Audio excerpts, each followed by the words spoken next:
ನಮಸ್ಕಾರ. ಚಾನೆಲ್ಗೆ ಸಬ್ಸ್ಕ್ರೈಬ್ ಮಾಡಿಲ್ಲ ಅಂದರೆ ಸಬ್ಸ್ಕ್ರೈಬ್ ಮಾಡಿ. ಬನ್ನಿ ಕತೆ ಕೇಳೋಣ.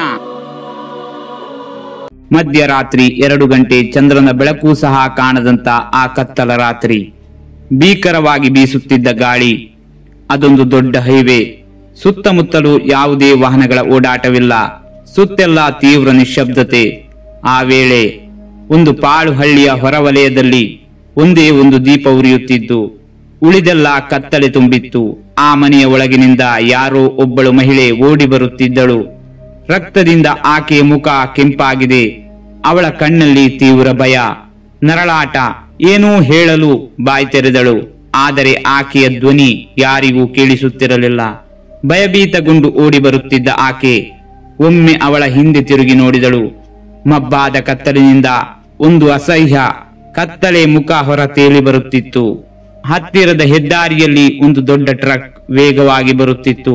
ಸ್ಟೀರಿಂಗ್ ಹಿಡಿದವನ ಕಣ್ಣುಗಳಲ್ಲಿ ಒಂದು ಕ್ರೂರ ಛಾಯೆ. ಆತನ ತುಟಿಗಳಲ್ಲಿ ಹಾಸ್ಯವೋ ಹಿಂಸೆಪರ ಛಲವೋ ನಮ್ಮ ಅರ್ಥಕ್ಕೆ ಬರುವುದಿಲ್ಲ.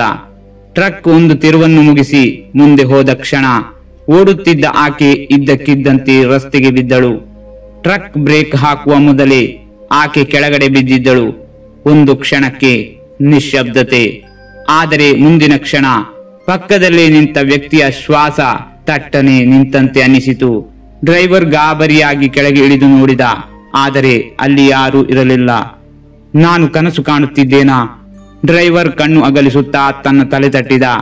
ಆದರೆ ತಕ್ಷಣವೇ ಆತನ ಕಿವಿಗೆ ಒಂದು ನಗುವಿನ ಶಬ್ದ ಕೇಳಿ ಬಂತು. ತೀರಾ ಹಗುರ, ಆದರೆ ಭೀಕರವಾದ ನಗು. ಆತ ತಿರುಗಿ ನೋಡಿದಾಗ ಟ್ರಕ್ನ ಕೆಳಗೆ ಬಿದ್ದಿದ್ದ ಅದೇ ಮಹಿಳೆ. ಆಕೆ ಕಣ್ಣಿನ ಕೊನೆಯಲ್ಲಿ ಒಂದೇ ಒಂದು ರಕ್ತದ ಹನಿ. ಆಕೆ ಬದುಕಿದಳ? ಶವವೇ? ಏನಿದು? ಆ ದೃಶ್ಯ ನೋಡಿ ಆತ ನಡುಗಿದ. ಅದೇ ಕ್ಷಣ ಆಕೆ ತುಟಿಗಳನ್ನು ಚಪಚಪಿಸಿದಳು. ಆ ಶಬ್ದ ಸರಿಯಾಗಿ ಕೇಳಿಸಲಿಲ್ಲ, ಆದರೆ ತಕ್ಷಣವೇ ಆಕೆ ತನ್ನ ಬೆರಳನ್ನು ಡ್ರೈವರ್ ಕಡೆ ಎತ್ತಿ ಕಿರುಚಿದಳು. ನೀನು ನನ್ನನ್ನು ಕೊಂದೇ ಬಿಟ್ಟೆ, ನಾನು ಬಾಳಬೇಕಾಗಿತ್ತು. ಆಕೆಯ ಧ್ವನಿಯ ಆ ತೀವ್ರತೆ ತಾಳಲಾರದೆ ಆ ಕ್ಷಣಕ್ಕೆ ಆತನ ಶರೀರ ನಡುಗಿತು. ಆಕೆಯ ಧ್ವನಿ ಆತನ ತಲೆಯ ಮೇಲೆ ಗುಡುಗಿದಂತೆ ಹೊಡೆತ ನೀಡಿತು. ಆತ ತಕ್ಷಣವೇ ತಿರುಗಿ ಓಡಲು ಮುಂದಾದ. ಆದರೆ ಆತನ ದೇಹ ಏನೂ ಹಿಡಿದಂತೆ ಭಾರವಾದಂತೆ ಭಾಸವಾಯಿತು. ನೀನು ಯಾರಿಂದ ತಪ್ಪಿಸಿಕೊಳ್ಳಲು ಪ್ರಯತ್ನಿಸುತ್ತಿರುವೆ? ಆಕೆ ಎದೆ ಕುದಿಯುವಂತೆ ಕೇಳಿದಳು. ಆ ಕ್ಷಣ ಆಕೆಯ ಮುಖ ಬದಲಾಯಿತು. ಒಂದು ಭೀಕರ ವಾಸ್ತವ. ಅವಳು ತನ್ನ ತಲೆಯನ್ನು ಕಿತ್ತು ಕೈಯಲ್ಲಿ ಹಿಡಿದು ಅವನಿದ್ದ ಕಡೆ ಜೋರಾಗಿ ಎಸೆಯುತ್ತಾಳೆ. ಆ ತಲೆ ಭೂಮಿಗೆ ಬೀಳುತ್ತಿದ್ದಂತೆ ಅವನ ಕಡೆ ಮುಖ ತಿರುಗಿಸಿ ಜೋರಾಗಿ ನಗತೊಡಗಿತು. ಆ ತಲೆಯ ಕಣ್ಣುಗಳು ಡ್ರೈವರ್ ಕಡೆ ಶೂನ್ಯವಾಗಿ ನೋಡುತ್ತಿದ್ದವು. ಅಲ್ಲಿಯೇ ಕಪ್ಪಾಗಿ ಹುದುಗಿದ್ದ ಶವವು ಚೆಲ್ಲಿದ ರಕ್ತದ ಮಡುವಲ್ಲಿ ಬಿದ್ದಿತ್ತು. ಅದನ್ನು ನೋಡುತ್ತಿದ್ದ ಡ್ರೈವರ್ ಇನ್ನೂ ಭಯದಿಂದ ನಡುಗುತ್ತಲೇ ನಿಂತಿದ್ದ. ಆತ ಹಿಂದೆ ತಿರುಗಿ ಓಡಲು ಮುಂದಾದಾಗ ಒಂದು ಧ್ವನಿ ಕೇಳಿ ಬಂತು. ಇದು ಮೊದಲನೇ ಅಪಘಾತವಲ್ಲ. ಈ ಮಾತು ಕೇಳಿದ ಕ್ಷಣ ಆತನ ಮೆದುಳಿಗೆ ಬಿರುಗಾಳಿ ಅಪ್ಪಳಿಸಿದಂತಾಯಿತು. ಹೆದ್ದಾರಿಯ ಮಧ್ಯಭಾಗದಲ್ಲಿ ಭಯದಿಂದ ಅಸ್ವಸ್ಥನಾಗಿ ನಿಂತಿದ್ದ ಟ್ರಕ್ ಡ್ರೈವರ್ ಆ ಕತ್ತಲಲ್ಲಿ ಏನೂ ಮಾಡಲಾಗದೆ ನಡುಗುತ್ತಿದ್ದ. ತಲೆಗೆ ಹರಿದ ಶೀತ, ಮೈಯಲ್ಲಿ ಹರಿದ ಭಯ, ಇವುಗಳ ನಡುವೆ ಆತನ ಕಿವಿಯಲ್ಲಿ ಇನ್ನೂ ಆ ಒಂದು ಧ್ವನಿ ಪ್ರತಿಧ್ವನಿಸುತ್ತಿತ್ತು. ಇದು ಮೊದಲನೇ ಅಪಘಾತವಲ್ಲ, ಯಾವುದೋ ಕಹಿ ನೆನಪು. ಹಳೆಯ ಭಯಾನಕ ಚಿತ್ರಗಳು ಆತನ ಕಣ್ಣುಗಳ ಮುಂದೆ ಬಂದವು. ಆತ ಅಸಹಾಯಕನಾಗಿ ಅಲ್ಲಿಯೇ ನಿಂತ. ಭಯದಲ್ಲಿ ಆತನ ಕಾಲುಗಳು ಒಂದು ಹೆಜ್ಜೆ ಮುಂದೆ ಸಾಗುತ್ತಿರಲಿಲ್ಲ. ಆತನ ಮುಂದೆ ಆಕೆಯ ತಲೆಯ ರಕ್ತಸಿಕ್ತ ಕಣ್ಣುಗಳು ಇನ್ನೂ ಹಸಿಯಾಗಿಯೇ ಭಯಾನಕ ರೀತಿಯಲ್ಲಿ ನೋಡುತ್ತಿದ್ದವು. ಅವನು ತನ್ನ ಕೈಯಲ್ಲಿ ಹಿಡಿದುಕೊಂಡಿದ್ದ ಒಂದು ದಪ್ಪ ಚೀಲವನ್ನು ಬಿಚ್ಚಿ ನೋಡಿದ. ಅದರೊಳಗೆ ಒಂದು ಹೊಸ ಒಡವೆಗಳ ಪೆಟ್ಟಿಗೆ, ಆದರೆ ಅದರ ಸುತ್ತಲೂ ಹಚ್ಚಿದಂತಿದ್ದ ರಕ್ತದ ಕಲೆಗಳು. ಅದನ್ನು ನೋಡಿ ಅವನು ನಾನೇನು ಹೊತ್ತೊಯ್ಯುತ್ತಿದ್ದೇನೆ? ಅವನು ಹಾಗೆ ಹೇಳುತ್ತಿದ್ದಂತೆ ಪಕ್ಕದಲ್ಲಿ ಜೋರಾಗಿ ಬೀಸುತ್ತಿದ್ದ ಗಾಳಿ, ಒಂದು ಅಶರೀರ ಧ್ವನಿ. ಆ ಧ್ವನಿ ಕೇಳಿಸುತ್ತಿದ್ದಂತೆ ಕೈಯಲ್ಲಿದ್ದ ಚೀಲ ತಾನಾಗಿಯೇ ನಡುಗುತ್ತಾ ಉಬ್ಬಿಕೊಂಡಿತು. ಇದನ್ನು ಕಂಡ ಆತನ ಕೈಕಾಲುಗಳು ಚಳಿ ಹಿಡಿದಂತಾಯಿತು. ಕಣ್ಣುಗಳನ್ನು ಬಲವಾಗಿ ಮುಚ್ಚಿದ. ಆದರೆ ಮುಂದಿನ ಕ್ಷಣದ ವಾಸ್ತವ ಅವನ ಮನಸ್ಸು, ಅವನ ಬುದ್ಧಿ, ಅವನ ಆಂತರ್ಯವೇ ನಂಬದಂತೆ ಮಾಡಿತು. ಚೀಲದ ಒಳಗಿನಿಂದ ಒಬ್ಬ ಮಹಿಳೆಯ ಭಯಾನಕ ಮುಂಡವಿಲ್ಲದ ಮುಖ. ಅದಕ್ಕಿಂತ ಭೀಕರವಾದದ್ದು ಅವಳ ಕಣ್ಣುಗಳು ಇನ್ನೂ ಜೀವಂತವಾಗಿದ್ದವು. ಇದು ಸುಳ್ಳು, ಇಲ್ಲ ಇದು ಸುಳ್ಳು. ಭಯಗೊಂಡ ಆತ ಜೋರಾಗಿ ಕೂಗತೊಡಗಿದ.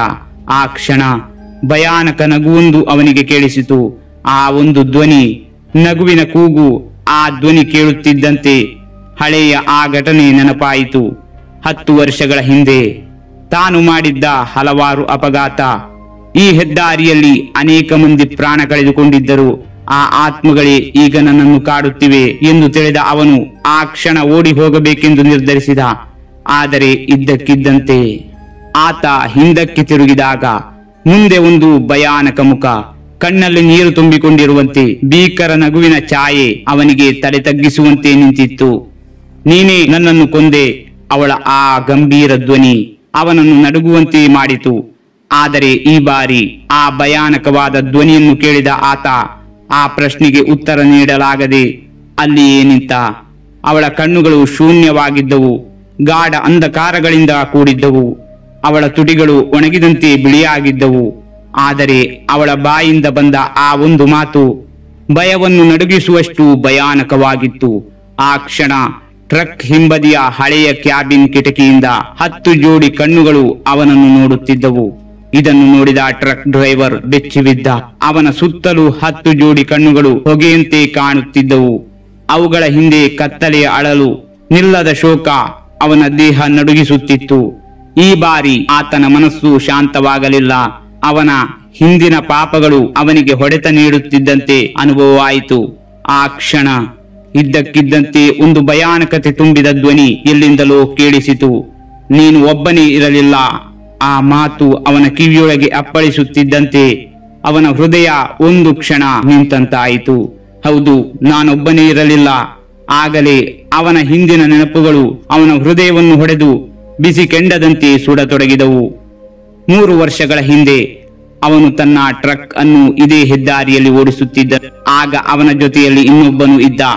ಅವನ ಹೆಸರು ಶಂಕರ್. ಒಬ್ಬ ತೀವ್ರ ಕ್ರೂರ ಮನಸ್ಸಿನ ಹಂತಕ. ತಾನು ನೋಡಿದ ಪ್ರತಿ ಅನಾಥ ಹೆಣ್ಣು ಮಕ್ಕಳನ್ನು ಟಾರ್ಗೆಟ್ ಮಾಡುತ್ತಿದ್ದ. ಅವನ ಲೆಕ್ಕ, ಈ ದಾರಿ ಹಾದು ಹೋಗುವವರು ಕೇವಲ ನನಗೆ ಸಿಗುವ ಬಲಿಪಶುಗಳು. ಅಂದು ರಾತ್ರಿ ಒಬ್ಬಳು ಬಡ ಮಹಿಳೆ ತನ್ನ ಚಿಕ್ಕ ಮಗುವಿನೊಂದಿಗೆ ರಸ್ತೆಯಲ್ಲಿ ನಡೆಯುತ್ತಾ ಹೋಗುತ್ತಿದ್ದಳು. ಶಂಕರ್ ಟ್ರಕ್ ನಿಲ್ಲಿಸಿ ಆಕೆ ಬಳಿ ಹೋದ. ಎಲ್ಲಿಗೆ ಹೋಗ್ತಿದ್ದೀಯಮ್ಮ ಎಂದು ಕೇಳಿದ. ಇಲ್ಲಿ ಹತ್ತಿರದ ಊರಿಗೆ. ಆಕೆ ಮುಗ್ಧತೆಯಿಂದ ಹೇಳಿದಳು, ನಾವು ಬಿಡ್ತೀವಿ, ಬಾ ಗಾಡಿಯಲ್ಲಿ ಕುಳಿತುಕೋ. ಶಂಕರ್ ಹುಸಿನಗೆಯೊಂದಿಗೆ ಆಕೆಗೆ ಸಹಾಯ ಮಾಡುವಂತೆ ಮಾತನಾಡಿದ. ಆಕೆಯು ಅದನ್ನು ನಂಬಿ ಒಳಗೆ ಕುಳಿತಳು. ಆದರೆ 5 ನಿಮಿಷಗಳ ನಂತರ ಹಗುರ ಕತ್ತಲಿನಲ್ಲಿ ಆಕೆ ಕಿರುಚಿದಳು. ಶಂಕರ್ ಕ್ರೂರತೆ ಹೊಂದಿದ್ದ ಮುಖ ಅವಳನ್ನು ಅವಾಚ್ಯ ಶಬ್ದಗಳಿಂದ ನಿಂದಿಸುತ್ತಾ ತಳ್ಳುವುದನ್ನು ಡ್ರೈವರ್ ನೋಡುತ್ತಿದ್ದ. ಆದರೂ ಏನೂ ಮಾಡಲಿಲ್ಲ. ಆ ರಾತ್ರಿ ಶಂಕರ್ ಅವಳನ್ನು ಬಲವಂತದಿಂದ ಸಾಯಿಸುತ್ತಾನೆ. ಆ ನೆನಪು ಅವನ ಎದೆಗೆ ಅಪ್ಪಳಿಸಿದಾಗ ಅವನು ಕಿವಿ ಮುಚ್ಚಿಕೊಂಡ. ಆದರೆ ಆ ಕ್ಷಣ ಇದ್ದಕ್ಕಿದ್ದಂತೆ ಅವನ ಮುಂದೆ ಅವಳ ಶವ ಭೂಮಿಯಿಂದ ಎದ್ದು ಬಂತು. ಆಕೆಯ ಮೈ ಕಪ್ಪುಗೂಡಿತ್ತು. ಕಣ್ಣುಗಳು ಸುಡುವ ಕೆಂಡದಂತೆ ಹೊಳೆಯುತ್ತಿದ್ದವು. ಅವಳ ಕಣ್ಣುಗಳೊಳಗೆ ರಕ್ತದ ಹನಿ ಜಾಗೃತವಾಗಿತ್ತು. ಆಕೆ ಮುಂದೆ ಬಂದು ನಿಲ್ಲುತ್ತಿದ್ದಂತೆ ಅವನ ಕಾಲುಗಳು ಚಲಿಸದಂತಾದವು. ಮೈ ಮೇಲೆ ಬೆವರು ನೀರಿನಂತೆ ಹರಿಯತೊಡಗಿತು. ನೀನು ನೋಡ್ತಾ ಇದ್ದೆ, ನಾನಿಲ್ಲೇ ನರಳುತ್ತಿದ್ದೆ, ಆಕೆ ಮುಗ್ಧ ಧ್ವನಿಯಲ್ಲಿ ಹೇಳಿದಳು. ಅವಳ ಕಣ್ಣು ಭಯದಿಂದ ಉಬ್ಬಿದವು. ತಕ್ಷಣವೇ ಅವಳು ತನ್ನ ಎದೆಗೆ ಬೆರಳಿಟ್ಟು ಹೇಳಿದಳು, ನಾನು ಎಷ್ಟು ಬೇಡಿಕೊಂಡರೂ ನೀನು ಆ ದಿನ ನನಗೆ ಸಹಾಯ ಮಾಡಲಿಲ್ಲ. ನೀನು ಏನೂ ಮಾಡಲಿಲ್ಲ, ಸುಮ್ಮನಿದ್ದೆ. ನೀನು ಒಳ್ಳೆಯವನಲ್ಲ, ನೀನು ಕೂಡ ಈ ಪಾಪದ ಭಾಗ. ಟ್ರಕ್ ಡ್ರೈವರ್ ತಲೆ ತಗ್ಗಿಸಿದ. ಅವನು ನಡುಗುತ್ತಾ ಹೇಳಿದ, ನಾನು ಮಾಡಿದ್ದು ತಪ್ಪು, ದಯವಿಟ್ಟು ನನ್ನ ಕ್ಷಮಿಸು. ಆ ಕ್ಷಣ ಆಕೆ ಜೋರಾಗಿ ನಗುತ್ತಾಳೆ. ಆಗಲೇ ಆತನ ಟ್ರಕ್ ಹಿಂದಿನ ಕ್ಯಾಬಿನ್ ನಿಂದ ಭೀಕರವಾದ ಧ್ವನಿಗಳು ಕೇಳಿಬಂತು. ಏನೆಂದು ನೋಡಿದ ಡ್ರೈವರ್ಗೆ ಅದರೊಳಗೆ ಇನ್ನೂ 10 ಜನರ ಆತ್ಮಗಳು ಕಂಡವು. ಅವನು ನೋಡುತ್ತಿದ್ದಂತೆ ಆ 10 ಆತ್ಮಗಳು ಜೀವಂತವಾಗುತ್ತಾ ಹೋದವು. ಆ ಆತ್ಮಗಳ ಕಣ್ಣುಗಳು ಸುಡುವ ಕೆಂಡದಂತೆ ಕಾಣಿಸುತ್ತಿತ್ತು. ಭಯಾನಕವಾಗಿ ನಗುತ್ತಾ ಆತ್ಮಗಳು ಅವನ ಬಳಿ ಹೇಳುತ್ತವೆ, ನಿನ್ನ ಸಮಯ ಸಮೀಪಿಸುತ್ತಿದೆ. ಆ ಧ್ವನಿಗಳು ಕೇಳುತ್ತಿದ್ದಂತೆ ಭಯಗೊಂಡ ಟ್ರಕ್ ಡ್ರೈವರ್ ಒಮ್ಮೆಲೆ ಅಲ್ಲಿಯೇ ಕುಸಿದು ಕೆಳಗೆ ಕುಳಿತುಕೊಳ್ಳುತ್ತಾನೆ. ಆ ಕ್ಷಣ ಅವನ ಕಿವಿಯಲ್ಲಿ ಬಿರುಗಾಳಿ ಸದ್ದು ಬೋರ್ಗರಿಯುತ್ತಿತ್ತು. ಅವನ ಜೀವವೇ ಹಾರಿ ಹೋದಂತಾಯಿತು. ಆ ಕ್ಷಣ ಧೈರ್ಯ ತಂದುಕೊಂಡ ಟ್ರಕ್ ಡ್ರೈವರ್ ಗಟ್ಟಿಯಾಗಿ ಕೇಳುತ್ತಾನೆ, ನೀನು ಯಾರು? ಆದರೆ ಅವನ ಎದುರಿಗಿದ್ದ ಅವಳ ಭಯಾನಕ ನಗುವಿನಲ್ಲಿ ಸಂಪೂರ್ಣ ದೇಹವನ್ನು ನಡುಗಿಸುವ ಶಕ್ತಿ ಇತ್ತು. ನಾನು. ಅವಳು ತನ್ನ ಬೆರಳು ಮುಖಕ್ಕೆ ಒಮ್ಮೆ ಸ್ಪರ್ಶಿಸಿದಳು. ತಕ್ಷಣವೇ ಆ ಬೆರಳು ರಕ್ತಸಿಕ್ತವಾಯಿತು. ಅವಳು ತನ್ನ ಚರ್ಮವನ್ನು ತಾನೇ ಹರಿದು ಒಳಗಿನ ಮಾಂಸ ಕಂಡ ತೋರಿಸುತ್ತಾ, ನಾನು ನೀನು ಕೊಂದ ಅದೇ ಹೆಣ್ಣು. ಆ ಕ್ಷಣ ತಾನು ಮರೆಯಬೇಕೆಂದುಕೊಂಡಿದ್ದ ಆ ರಾತ್ರಿಯ ಘಟನೆಯ ನೆನಪು ಅವನ ಮನಸ್ಸಿನಲ್ಲಿ ಮರುಕಳಿಸಿತು. ಅಂದು ರಾತ್ರಿಯ ನಂತರ ಅವನು ಮತ್ತೆಂದು ಆ ದಾರಿಯಲ್ಲಿ ಸಾಗಿರಲಿಲ್ಲ. ಅಂದು ರಾತ್ರಿ ಶಂಕರ್ ಆಕೆಯ ದೇಹವನ್ನು ಹೆದ್ದಾರಿಯ ಪಕ್ಕದ ತೆರೆದ ಗುಂಡಿಯೊಳಗೆ ಎಸೆದು ಓಡಿ ಹೋಗಿದ್ದ. ಈಗ ಅವನಿದ್ದ ಜಾಗ ಅದೇ ಗುಂಡಿಯ ಬಳಿ. ಆ ಗುಂಡಿಯೊಳಗೆ ಇನ್ನೂ 15 ಜನರ ಶವಗಳು ಸೇರಿದ್ದವು. ಹೌದು, ಈ ರಸ್ತೆ, ಇದೇ ಗುಂಡಿ. ಅವನು ಭಯದಿಂದ ನಡುಗತೊಡಗಿದ. ಆ ಕ್ಷಣ ಆ 10 ಶವಗಳು ಎದ್ದು ನಿಂತವು. ಆ ಶವಗಳ ಮುಖಗಳು ಕರಗಿದ್ದವು. ಅವುಗಳ ಕಣ್ಣುಗಳು ಉರಿಯುತ್ತಿದ್ದವು. ಅವುಗಳ ಬಾಯಿ ಕೊಳೆತು ಹೋಗಿದ್ದವು. ಆದರೆ ಆ ಶವಗಳ ಒಳಗೆ ಸೇರಿದ್ದ ಆತ್ಮಗಳ ಆಕ್ರೋಶ ಬೆಂಕಿಯಂತೆ ಮೂಡುತ್ತಿದ್ದವು. ಅಲ್ಲಿ ನೋಡು, ಆಕೆ ತನ್ನ ಬೆರಳನ್ನು ತೋರಿಸುತ್ತಾ ಹೇಳಿದಳು. ತಕ್ಷಣವೇ ಎಲ್ಲಾ ಶವಗಳ ಕಣ್ಣುಗಳು ತೆರೆಯಿತು. ಈಗ ಅವನು ಮಾಡಿದ ತಪ್ಪುಗಳು ಅವನ ಮುಂದೆ ಜೀವಂತವಾಗಿ ನಿಂತಿದ್ದವು. ಇವರೆಲ್ಲ ನಿನ್ನಿಂದ ಸತ್ತವರು, ಆಕೆ ಗಂಭೀರವಾಗಿ ಹೇಳಿದಳು. ಆ ಮಾತನ್ನು ಕೇಳಿ ಅವನ ಎದೆ ಬಡಿತ ತೀವ್ರಗೊಂಡಿತು. ಈ ಬಾರಿ ಅವನ ದೇಹದಲ್ಲಿರುವ ಎಲ್ಲಾ ನರಗಳು ನಡುಗಿದವು. ಆ ಕ್ಷಣ ಆಕೆಯ ಆತ್ಮ, ನೀನು ನನ್ನಿಂದ ತಪ್ಪಿಸಿಕೊಳ್ಳಲು ಸಾಧ್ಯವಿಲ್ಲ, ನಾನು ನಿನ್ನನ್ನು ಎಂದಿಗೂ ಸುಮ್ಮನೆ ಬಿಡುವುದಿಲ್ಲ ಎಂದು ಭಯಾನಕವಾಗಿ ಹೇಳುತ್ತದೆ. ನೀನು ಎಲ್ಲಿಗೆ ಓಡಿದರೂ ಇದು ನಿನಗೆ ಶಾಪದ ಸಂಕೋಲೆ. ನೀನು ಎಷ್ಟೇ ಓಡಲು ಪ್ರಯತ್ನ ಪಟ್ಟರೂ ನನ್ನ ರಕ್ತ ನಿನ್ನನ್ನು ಎಳೆಯುತ್ತದೆ. ಆ ಮಾತನ್ನು ಕೇಳಿದ ಅವನಿಗೆ ನಾನು ಬದುಕಿರುವೆನೆ ಅಥವಾ ಸತ್ತಿರುವೆನೆ ಎನ್ನುವ ಅನುಮಾನದಿಂದ ತನ್ನ ಕೈಯನ್ನು ಗಮನಿಸುತ್ತಾನೆ. ಆಗ ಅವನ ಕೈಯಲ್ಲಿ ಅವಳ ದಾಳಿಯ ರಕ್ತದ ಗುರುತುಗಳು ಕಂಡು ಬಂದವು. ಆ ಕ್ಷಣ ಅವನಿಗೆ ತಿಳಿಯುತ್ತದೆ, ಅವನು ಆಗಲೇ ಸತ್ತು ತುಂಬಾ ಸಮಯವಾಗಿತ್ತು ಎಂದು. ಅದನ್ನು ತಿಳಿದ ಅವನಿಗೆ ಮತ್ತಷ್ಟು ಹೆದರಿಕೆಯಿಂದ ತಾನು ಹೇಗೆ ಸತ್ತಿರುವೆ ಎಂದು ಜ್ಞಾಪಿಸಿಕೊಳ್ಳುತ್ತಾನೆ. ಹೌದು, ಅವನು ಆಗಲೇ ತೀರಿ ಹೋಗಿದ್ದಾನೆ. ಈ ಘಟನೆಗಳೆಲ್ಲ ನಡೆಯುವ ಕೆಲವು ಕ್ಷಣಗಳ ಹಿಂದೆ ಟ್ರಕ್ ಡ್ರೈವರ್ ಮಳೆಗಾಲದ ನಡುರಾತ್ರಿ ಒಂದು ನಿರ್ಜನ ರಸ್ತೆಯಲ್ಲಿ ನಿಂತಿದ್ದ. ಅವನ ಮೈಯಲ್ಲಿ ಅದೆಷ್ಟೋ ಜನರ ಶಾಪ ಕಟ್ಟಿ ಹಾಕಿದಂತೆ ಭಾಸವಾಗುತ್ತಿತ್ತು. ಆ ಗಾಳಿಯ ಚಳಿಯು ಅವನಿಗೆ ತಾಕುತ್ತಿರಲಿಲ್ಲ. ಆದರೆ ಅವನ ಹೃದಯದೊಳಗೆ ಅನೇಕ ಸುಡುವ ಭಾವನೆಗಳು ಅವನನ್ನು ಸುಡುತ್ತಿದ್ದವು. ಆ ಕ್ಷಣ ತಾನು ಬದುಕಿರುವೆನೆ ಎಂದು ಅವನು ತನ್ನ ಕೈಗಳನ್ನು ನೋಡಿದ. ಅವು ರಕ್ತದಿಂದ ಕೆಂಪಾಗಿದ್ದವು. ಆದರೆ ಆ ರಕ್ತ ಯಾರದ್ದು ಎಂದು ಅವನಿಗೆ ತಿಳಿಯಲಿಲ್ಲ. ಆಗ ಇದ್ದಕ್ಕಿದ್ದಂತೆ ಅದೇ ಹೆಣ್ಣು ಅವನ ಎದುರಿಗೆ ನಿಂತಳು. ತನ್ನ ಕೆಂಪು ಕಣ್ಣುಗಳಿಂದ ಅವನ ದೇಹವನ್ನು ಕತ್ತರಿಸಿ ಬಿಡೋ ಭಯಂಕರ ನೋಟ ನೋಡುತ್ತಾ, ನೀನು ಪರಲೋಕದ ದಾರಿಯಲ್ಲಿ ನಿಂತಿದ್ದೀಯಾ, ಹಿಂದಕ್ಕೆ ಹೋದರೂ ನರಕ, ಮುಂದಕ್ಕೆ ಹೋದರೂ ನರಕ. ಅವಳ ಮಾತುಗಳು ಒಮ್ಮೆಲೆ ಗಾಳಿಯಲ್ಲಿ ಪ್ರತಿಧ್ವನಿಸುವಂತೆ ಕೇಳಿಸಿದವು. ಆ ಧ್ವನಿಯನ್ನು ಕೇಳಿದ ಅವನ ಎದೆ ಜಳಪಿಸಿತು. ಆ ಕ್ಷಣ ಆ 10 ಶವಗಳು ಜೀವಂತವಾದಂತೆ ಎದ್ದು ನಿಂತವು. ಅವರ ಮೈಯಲ್ಲಿನ ಮಾಂಸ ತುಂಡುಗಳಾಗಿ ಬಿದ್ದವು. ಅವರ ಕಣ್ಣಲ್ಲಿ ಕೇವಲ ಕ್ರೌರ್ಯವಿತ್ತು. ನಿನ್ನ ಸಾವಿನ ಕ್ಷಣ ಬಂತು. ಆ ಶವಗಳೆಲ್ಲ ಅವನನ್ನು ಎಲ್ಲಾ ಕಡೆಗಳಿಂದ ಸುತ್ತುವರಿದವು. ಅವರ ಕಣ್ಣುಗಳೊಳಗೆ ಹೊಗೆ ಪಸರಿಸಿದಂತೆ ಕಂಡಿತು. ಆ ಶವಗಳ ದೇಹಗಳ ಮೇಲೆ ಉರಿದ ಹೊಗೆಯಂತೆ ಕಪ್ಪು ಗಾಯಗಳು ಮೂಡುತ್ತಾ ಹೋದವು. ಆ ಕ್ಷಣ ಟ್ರಕ್ ಡ್ರೈವರ್ ಅಸಹಾಯಕನಾಗಿ ಆತ್ಮಗಳ ಮಧ್ಯದಲ್ಲಿ ನಿಂತಿದ್ದ. ಹೆದರಿದ್ದ ಅವನು ಅಲ್ಲಿಂದ ಓಡಲು ಯತ್ನಿಸಿದ. ಆದರೆ ಆ ಒಂದು ಭೀಕರ ಶಬ್ದ, ಟ್ರಕ್ ಸ್ವತಃ ತನ್ನ ಇಂಜಿನ್ ಸದ್ದು ಮಾಡಿ ಒಬ್ಬ ಭಯಾನಕ ಆತ್ಮದಂತೆ ಆಕಾಶದಲ್ಲಿ ತೇಲಲು ಪ್ರಾರಂಭಿಸಿತು. ಇದು ಹಾದಿ ಅಲ್ಲ, ಇದು ನರಕದ ಸೇತುವೆ. ಆಕೆ ತನ್ನ ಕೈಯನ್ನು ಮೇಲೆತ್ತುತ್ತಾ ಅವನ ಕಡೆ ನೋಡಿದಳು. ನೀನು ಇಲ್ಲಿಂದ ಹಿಂತಿರುಗಲು ಸಾಧ್ಯವಿಲ್ಲ. ಅವನು ತಲೆ ತಿರುಗಿಸಿ ನೋಡಿದ. ಅವನ ಹಿಂದೆ ಹಾದಿ ಕಾಣಿಸಿಕೊಂಡು ನಿರ್ಗಮಿಸುವ ಮಾರ್ಗವಿತ್ತು. ಆದರೆ ಮುಂದೆ ಕತ್ತಲೆಯ ಪಾತಾಳದ ಬಾಗಿಲು ಇತ್ತು. ಆದರೆ ಅವನಿಗೆ ಹಿಂತಿರುಗಲು ಸಾಧ್ಯವಾಗಲಿಲ್ಲ. ಆ ಕ್ಷಣ ಇನ್ನೇನು ತನ್ನ ಪ್ರಾಣ ಹೋಗುವುದೆಂದು ಭಯದಿಂದ ನಡುಗಿದ. ಆಗಲೇ ಆಕೆ ಏನೋ ಪಟಾಕಿ ಸಿಡಿಸಿದಂತೆ ತನ್ನ ತಲೆಯನ್ನು ಹಿಸುಕಿಕೊಂಡಳು. ಈಗಲೇ ನೀನು ಸಾಯುವೆ, ಆಕೆ ಭಯಾನಕವಾಗಿ ಕಿರುಚುತ್ತಾಳೆ. ನೀನು ಈ ದಾರಿಯಿಂದ ಪಾರಾಗುವ ಆಸೆ ಬಿಡು. ಆ ಕ್ಷಣ ಟ್ರಕ್ ಡ್ರೈವರ್ ತನ್ನ ದೇಹವನ್ನು ಒಮ್ಮೆ ನೋಡಿದ. ಅವನು ಆಕಾಶದಲ್ಲಿ ತೇಲುತ್ತಿದ್ದ. ಅವನ ಕಾಲುಗಳು ಭೂಮಿಗೆ ತಾಗುತ್ತಿರಲಿಲ್ಲ. ಅವನ ಶ್ವಾಸ ಗಾಳಿಯನ್ನು ಸೆಳೆಯುತ್ತಿರಲಿಲ್ಲ. ಅವನ ಹೃದಯ ಬಡಿತ ನಿಲ್ಲುತ್ತಿದ್ದಂತೆ ತೋರಿತು. ಟ್ರಕ್ ಡ್ರೈವರ್ ಈಗಲೂ ನಂಬಲಾಗದೆ ತಿರುಗಿ ನೋಡುತ್ತಿದ್ದ. ಅವನು ತೇಲುತ್ತಿದ್ದ. ಅವನ ಕಾಲು ನೆಲಕ್ಕೆ ತಾಗುತ್ತಿರಲಿಲ್ಲ. ಅವನ ಶ್ವಾಸ ನಿಂತಂತೆ ಭಾಸವಾಗುತ್ತಿತ್ತು. ನಾನು ಸತ್ತಿದ್ದೀನಾ? ಅವನು ಭಯದಿಂದ ನುಡುಗಿದ. ಅದನ್ನು ನೋಡಿದ ಆಕೆಯ ಮುಖದಲ್ಲಿ ತೃಪ್ತಿಯ ನಗು.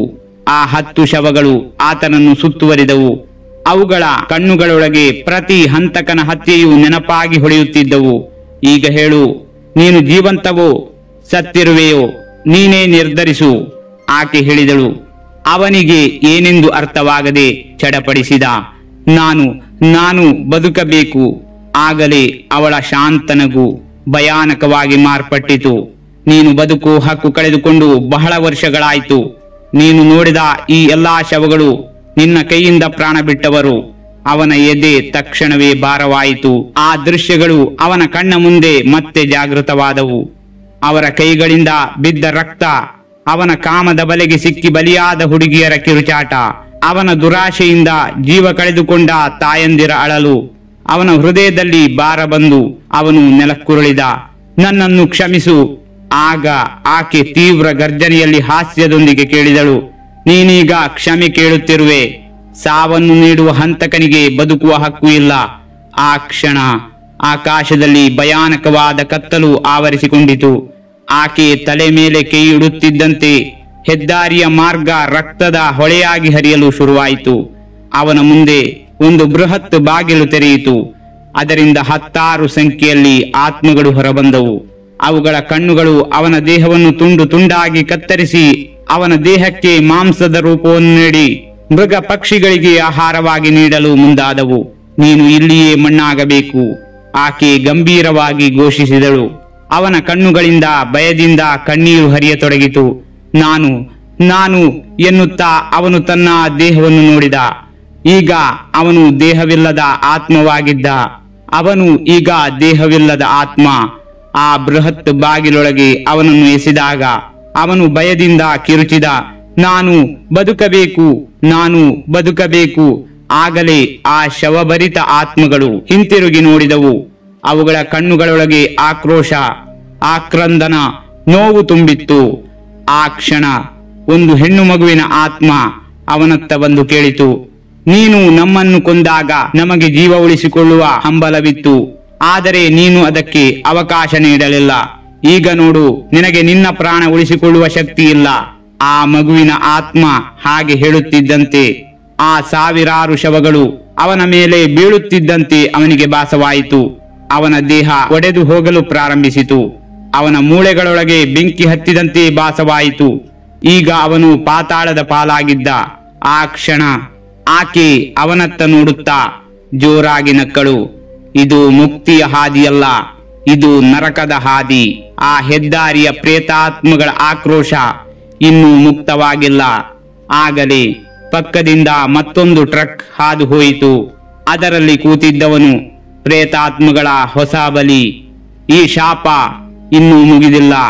ಪಾಪ ಅಷ್ಟು ಸಲುಗೆಯಲ್ಲ, ಅದು ಯಾವಾಗಲೂ ಕತ್ತಲಿನೆಡೆಗೆ ಒಯ್ಯುತ್ತದೆ. ನೀವು ಮಾಡಿರುವ ತಪ್ಪು ಯಾವತ್ತೂ ಬಿಟ್ಟು ಹೋಗುವುದಿಲ್ಲ. ಅದು ಒಂದು ದಿನ ನಿಮ್ಮ ಮುಂದೆ ಬಂದು ನಿಮ್ಮನ್ನೇ ಸಂಹರಿಸುತ್ತದೆ. ಈ ಹೆದ್ದಾರಿಯ ಕತೆ ಮುಗಿಯಲಿಲ್ಲ, ಇದು ಮುಂದುವರಿಯುತ್ತಲೇ ಇರುತ್ತದೆ.